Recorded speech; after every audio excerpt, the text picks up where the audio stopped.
Olá, vamos buscar um pouco de paz para hoje. Nós vamos começar um novo estudo essa semana. Nós estaremos estudando sobre o tema O Poder da Ressurreição de Cristo. E nós vamos estudar o capítulo 15 de 1 Coríntios. Mas hoje nós vamos ficar apenas no versículo 14 e 17, que diz assim: E se Cristo não ressuscitou, é vã nossa pregação, e é vã a fé que vocês têm. No versículo 17 diz assim: E se Cristo não ressuscitou, é vã a fé que vocês têm, e vocês ainda permanecem nos seus pecados. Deus começou a trabalhar a ressurreição no coração do povo desde o passado. Lá no Velho Testamento nós vamos ver que Deus ressuscitou por meio de profetas. Quando a gente chega no Novo Testamento, a gente vê Jesus ressuscitando algumas pessoas. E depois que Jesus vai embora, a gente vê os discípulos ressuscitando algumas pessoas. No Velho Testamento foi ressuscitado o filho da viúva de Sarepta. O profeta Elias realizou o primeiro milagre da ressurreição, ressuscitando um menino que havia adoecido e morrido em sua casa. Lá em 1 Reis, capítulo 17, versículos 17 a 24, conta essa história. Também foi ressuscitado o filho da mulher sunamita.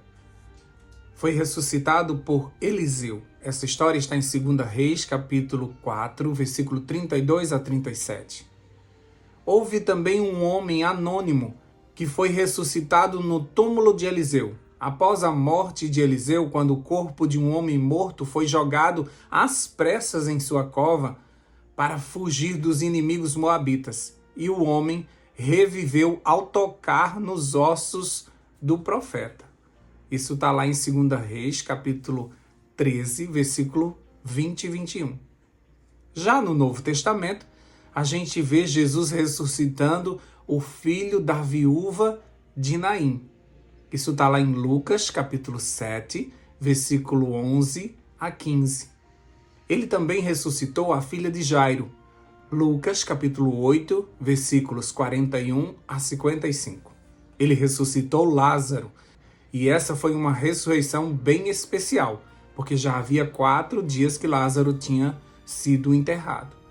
Isso está lá em João, capítulo 11, versículos de 1 a 44.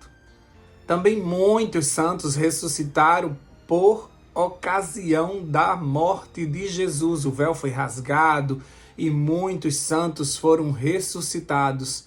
E eles apareceram na cidade para muitas pessoas verem. Isso está lá em Mateus, capítulo 27, versículo 52 a 53. E depois, Pedro, cheio do Espírito Santo, ressuscitou Tabita, conhecida como Dorcas, em Jope, por meio das suas orações. Está lá em Atos, capítulo 9, versículo 36 a 43. E o próprio Paulo ressuscitou Eutico, um jovem que caiu da janela. Atos, capítulo 20, versículos 9 a 10, conta essa história. Então, diante de todas essas evidências, os coríntios ainda tinham dúvida a respeito da ressurreição. Não somente os coríntios, mas por onde se pregava o evangelho, eles sempre paravam nessa dúvida. Será que Cristo ressuscitou? A ressurreição era um evento relativamente recente. Quando Paulo escreve para os coríntios, haviam se passado 20 anos desde a ressurreição de Jesus. Mas esse acontecimento, ele era pregado constantemente por todos os cristãos. Então toda aquela região sabia dessa história. Haviam muitas evidências que Jesus tinha ressuscitado. Ele passou 40 dias instruindo os seus discípulos, convivendo com eles, comendo com eles, ensinando o tempo todo. Isso está registrado lá em Atos capítulo 1, versículo 3 até o 9.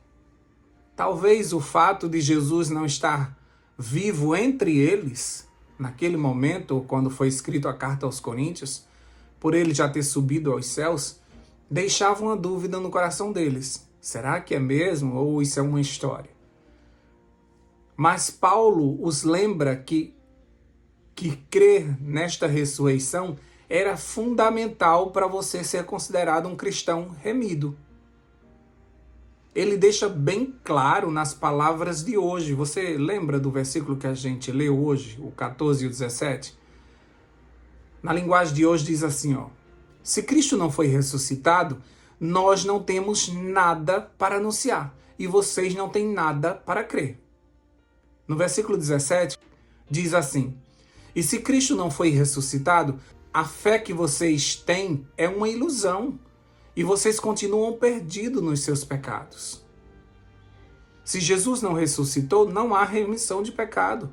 Diferente de todas as religiões, o cristianismo é a única que apresenta um Deus vivo. Se você for olhar para as outras, você vai ver que existe o túmulo de fulano de tal, o túmulo do outro lá, e todos nós sabemos que eles morreram. Mas o nosso ressuscitou.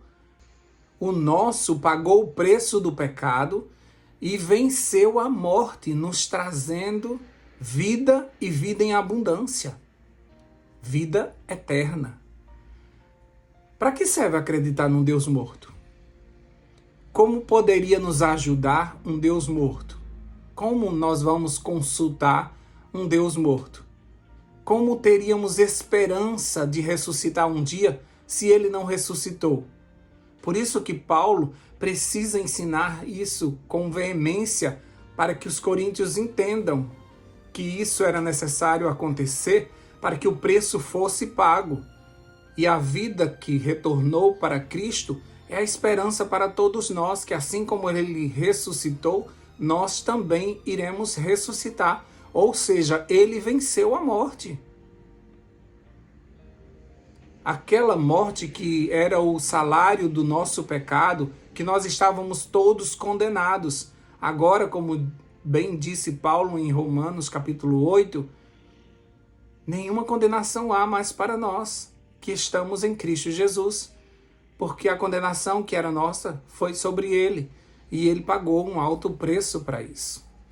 E aí eu te pergunto, você serve a um Deus morto ou um Deus vivo? Eu creio que ele está vivo.